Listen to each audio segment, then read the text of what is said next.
Assalamualaikum warahmatullahi wabarakatuh.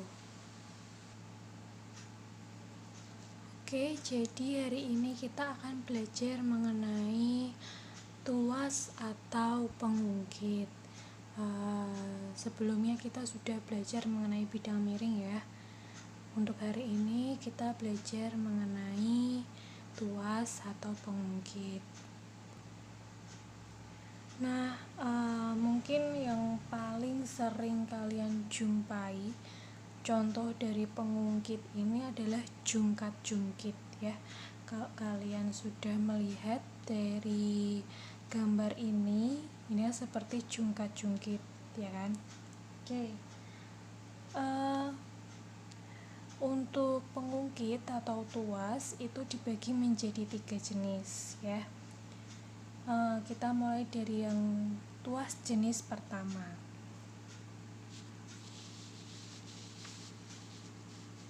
Oke, di sini sudah saya tuliskan untuk tuas jenis pertama, titik tumpunya ini ya, dia berada di antara titik beban dan titik kuasa. Nah, ini seperti jungkat-jungkit ya. Jadi kan kalau jungkat-jungkit dia tumpunya itu ada di tengah. Kemudian di sisi kiri atau kanannya itu ada beban. Kemudian ada kuasa. Kuasa itu berarti seperti dorongan atau tarikan ya. Atau adanya gaya. Seperti itu. Nah, contohnya ada pengungkit, gunting, dan tang. Coba saya ambilkan gunting dulu ya. Oke, di sini saya sudah memiliki gunting ya. Nah, di sini titik tumpunya atau porosnya itu kan adanya di tengah nih. Di sini kan. Di sini, ya kan? Berarti di tengah-tengah ya, sama ya. Kemudian bebannya ada di sebelah sini ya kan, jadi bebannya ada di sebelah kiri. Oke, nah berarti seperti ini apakah bisa ya. Jadi yang penting tumpunya ada di tengah-tengah. Oke, tapi biar lebih gampang silahkan kalian menganggap bebannya ada di kiri ya, seperti ini ya. Nah, di sini bebannya apa?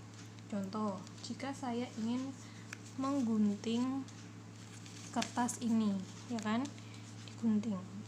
Berarti kan ini ada beban menggunting. Nah, kuasa ini berarti kan tarikan atau dorongan atau gaya yang diberikan agar si gunting ini dapat bekerja. Gitu ya, paham? Nah, itu untuk tuas jenis pertama. Kemudian kita ke tuas jenis kedua ya. Nah, di sini tuas jenis kedua itu titik bebannya yang ada di tengah ya, di antara titik tumpu dan titik kuasa. Contohnya di sini adalah gerobak dorong. Nih ya, saya sudah menggambarkan gerobak dorong. Dia itu kan titik tumpunya ada di roda. Rodanya adanya kan di depan. Ya kan, berarti benar ya, di depan. Kemudian bebannya di sini, jadi untuk memasukkan atau membawa barang itu kan adanya di kotak sini ya, dan kuasanya di sini yaitu didorong ya kan, diberi perlakuannya di sini. Berarti tuas jenis kedua itu dia titik tumpu, beban, kuasa. Lanjut ke tuas jenis ketiga. Kalau tuas jenis ketiga itu dia kuasanya atau titik kuasanya itu ada di tengah-tengah di antara beban dan titik tumpu. Contohnya adalah pinset. Karena saya tidak memiliki pinset, jadi saya gambar saja. Kalau pinset, kalau kalian pegang nih, misalnya ini pinset ya, kan nggak mungkin kalian pegang ujungnya sini, pasti kalian pegang yang daerah sini, tengah-tengahnya kan. berarti kalian memberikan kuasa itu ada di tengah-tengah sini. Jadi titik tumpunya kan sini, ya kan, titik porosnya sini. Ini berarti tumpu, bebannya kuasanya di sini, bebannya kuasanya di sini karena kalian memberikan dorongan atau gaya. Ini kuasanya. Kemudian misalnya nih kalian mau pinset atau mau menyumpit makanan, ya kan. Nah, berarti kan di sini beban. Gitu ya. Jadi itu tuas jenis ketiga. Nah, karena banyaknya jenis tuas, untuk mempermudah saya membuat sebuah singkatan ya. Jadi singkatannya itu seperti ini. Mohon maaf ya sebelumnya. Ini singkatannya seperti ini. Jadi botak, tebak, bakat. Botak untuk kuasa jenis pertama, sedangkan botak untuk tuas jenis pertama, sedangkan tebak untuk tuas jenis kedua, dan bakat untuk tuas jenis ketiga. Oke. Nah, botak, tebak, bakat itu singkatan dari apa? Kita urai ya. Mohon maaf. B-nya adalah beban, T-nya adalah tumpu, K-nya adalah kuasa. Ya, sesuai ya sama ini ya, dia beban, tumpu, kuasa. Ini untuk tuas jenis pertama. Tuas jenis kedua, tebak. T-nya adalah tumpu, B-nya sama ya, beban, K-nya kuasa. Sama ya, tumpu, beban, kuasa. Kemudian bakat, B-nya adalah sama, beban, K-nya adalah kuasa, T-nya tumpu. Sama ya, beban, kuasa, tumpu. Nah, jadi silakan dihafalkan aja botak, tebak, bakat. Ya, 1, 2, 3. Nah, itu untuk macam-macam tuas atau pengungkit.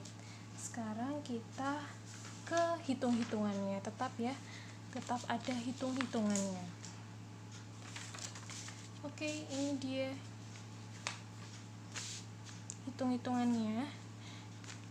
Kita ke tuas jenis pertama ya, ini ya,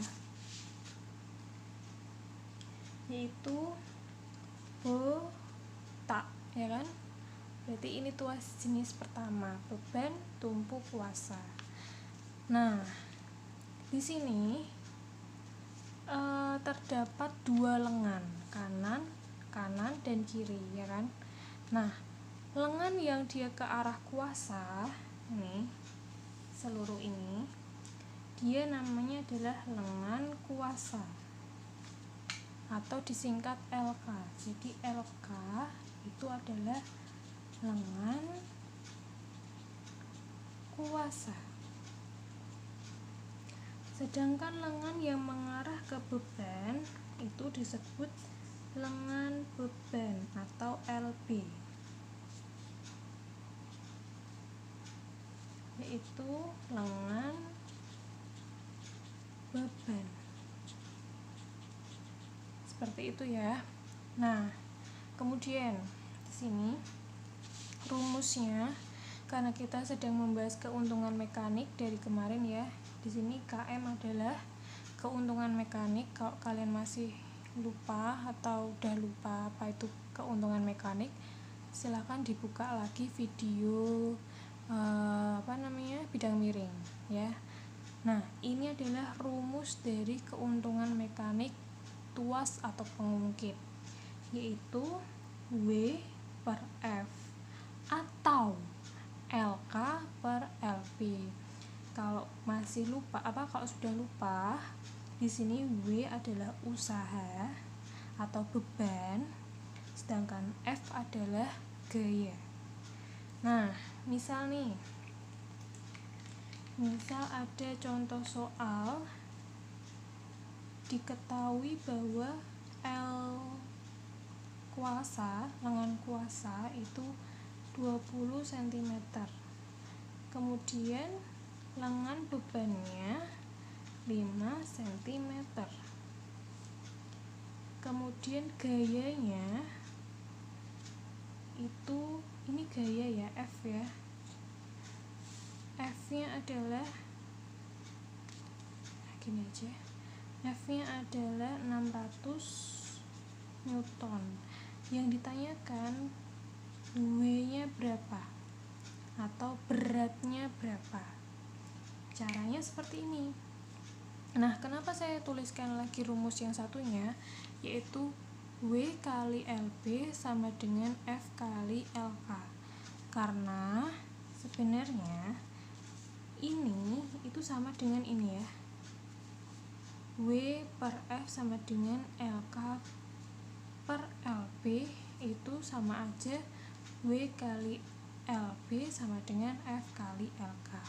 Nah, daripada kalian bingung ini pakai rumus yang mana, maka saya sarankan hanya gunakan satu rumus. Jadi kalau kalian ingin mengingat-ingat rumus, silahkan hafalkan hanya satu rumus saja ya, karena kalian belajar nggak cuma satu bab kan, jadi mungkin yang ini tidak usah dipakai ya, untuk pengetahuan kalian saja.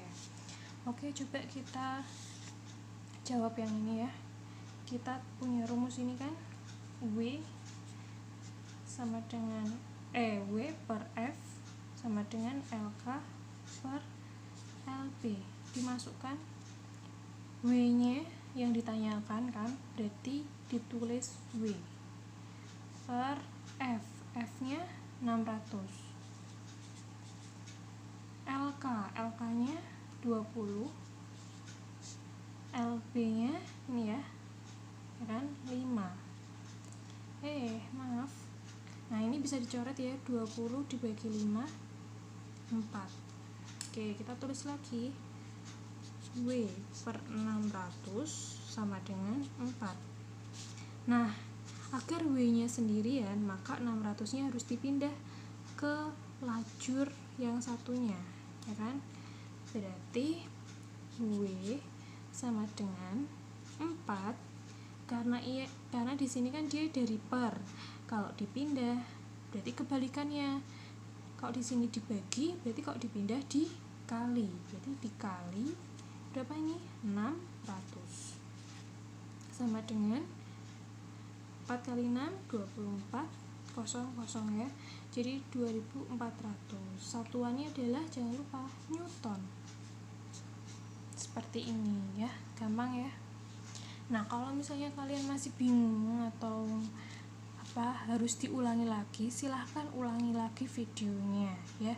Kalian bisa request di YouTube, itu kan ada kecepatan dari pemutaran video. Nah, itu kalau pengen lambat silahkan dilambatkan. Kalau misalnya kalian sudah pro, sudah bisa, sudah mahir, boleh kalian langsung latihan soal.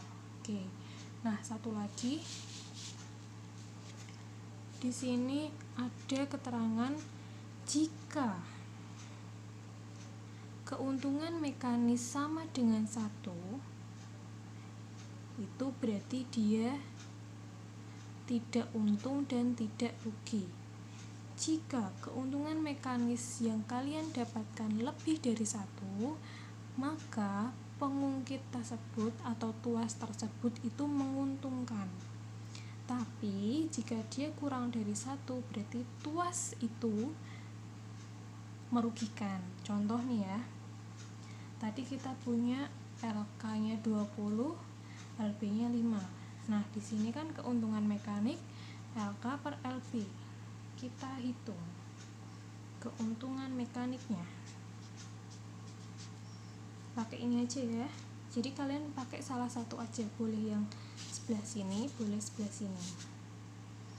LK per LP. LK nya 20 per L, ini kan LK nya 20, LP nya 5, berarti berapa nih? 4 ya. Nah, keuntungan mekaniknya 4, berarti dia kan lebih dari 1, berarti tuas yang ada di soal ini dia menguntungkan. Nah, gimana Bu kalau misalnya pakainya W per F? Oke, kita coba. Keuntungan mekanik jika dia pakai rumus W per F.